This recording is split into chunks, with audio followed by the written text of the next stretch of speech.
Urgent, topical, and timely. Power Breakfast with Tessa Dooms, 6 to 9 a.m. It's 6:23, and we start off this morning with a conversation that has been close to my heart for the better part of 2 decades.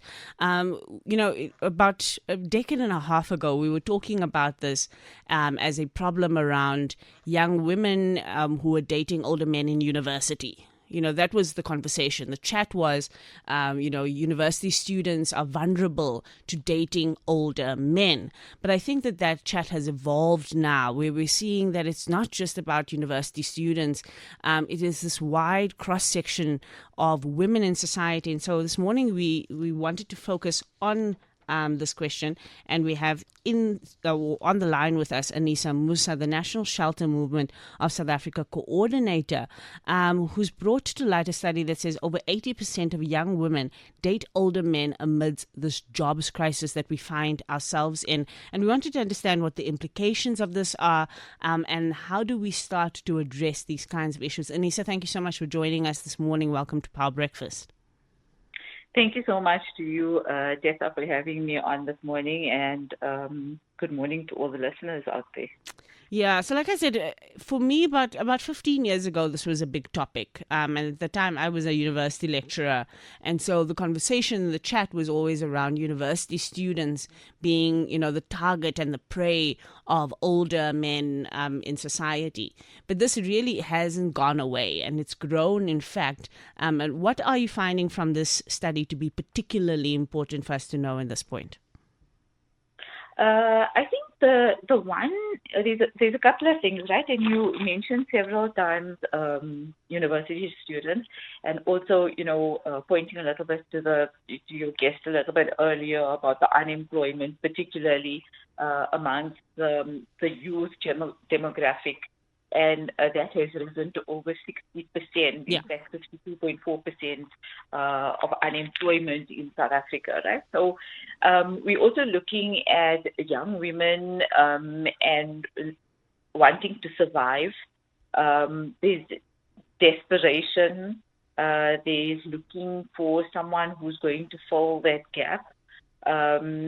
And then also the other important thing that I want to bring up when you say what are the messages is if you look at the name blesser, blessee, again, the name, the connotation is someone is being blessed, but not looking at the negative implications of the relationship, like transactional and intergenerational relationship, and the relationship between the blesser-blessee relationship and the prevalence of gender-based violence, which is a big one.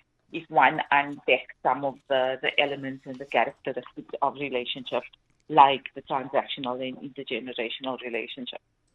And so you've spoken about this being linked to the unemployment crisis in the country. To the extent that young women are more vulnerable in these situations, in these kinds of relationships, what are some of the things that are making it particularly difficult for young women to get out of these kinds of relationships that have these power imbalances and are essentially traps for them? Because once they get into these kinds of relationships, it can be a long-term trap.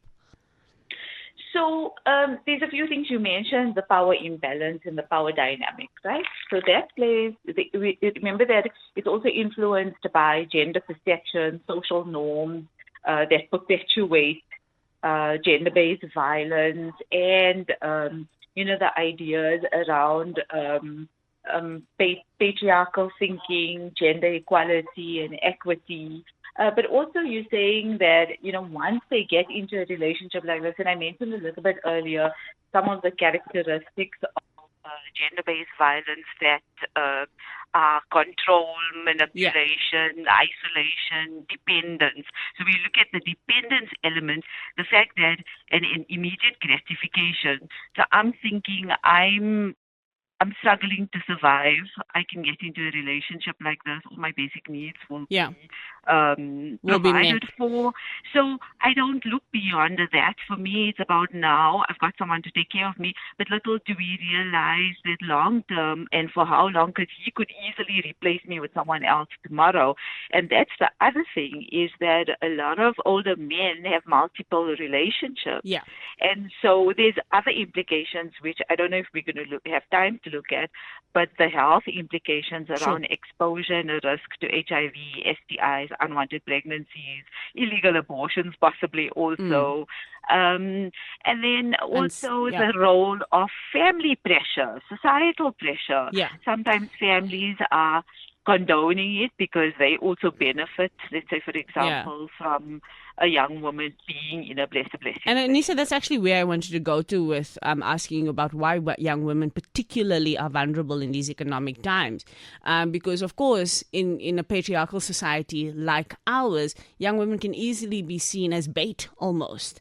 For these kind of transactional relationships that are not just about two people, but also about families of people, about the pressure of, being a young woman who may not have as much prospects as male counterparts. We still know that young girls have less of a chance of finishing school in this country than young boys, that the chances of getting employment is still less for women than it is for men in this country. And so you find that women are at this economic disadvantage to men that perpetuates. It's not just a matter of the power imbalances in a general sense. There's quite an economic and social pressure around women to have in their lives men who can cater to them, because society is not built to cater for young women. I also want to, related to that is the kind of, if you look at employment opportunities that women have. So if you look at a woman who might not be able to complete her studies because of poverty or economic constraints, and then the kind of employment opportunity she might have may not be as lucrative for her, that's the one thing. I think also the other is the age. So if you look at young women developmentally, you look at young women from in fact, not even women, they're girls though, from school age, sometimes are getting involved with older men.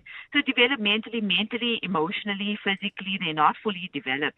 So they're also more vulnerable, they're easily influenced, they're also under a lot of pressure, they're not assertive enough, their thinking is very, very limited and short term. Physically, they're exposed to maybe, let's say, for example, sexual practices that their body is not ready for, so that I mentioned the health risks, and also a lot of grooming from a young age. So those are, deep-seated issues in relationships like this that often get dismissed or overlooked. And then also, we have to take into consideration childhood trauma, possible childhood abuse, vulnerabilities. There's a complex. Models. There's a complex of issues, and I wanted us to lay those out just so that we don't simplify this conversation too much. I mean, we have run out of time for it, but I do think that when we talk about all of this, the end result of this, more often than not, as you've said, Anisa, is gender-based violence, and we have to say that this is part of the GBV fight. If we want to get to the GBV fight, it's not just about policing it. It is about creating a different culture of relationships, a different culture of engagement between men and women generally. And I think this is a big, important input into that conversation. So that's why we wanted to highlight it. And I think we've done a good job this morning, Anisa, of painting the picture of why this is an important stat to look at. And I hope we'll deepen this conversation over time. But thank you so much. That's Anisa Moosa, the National Shelter Movement of South Africa's national coordinator.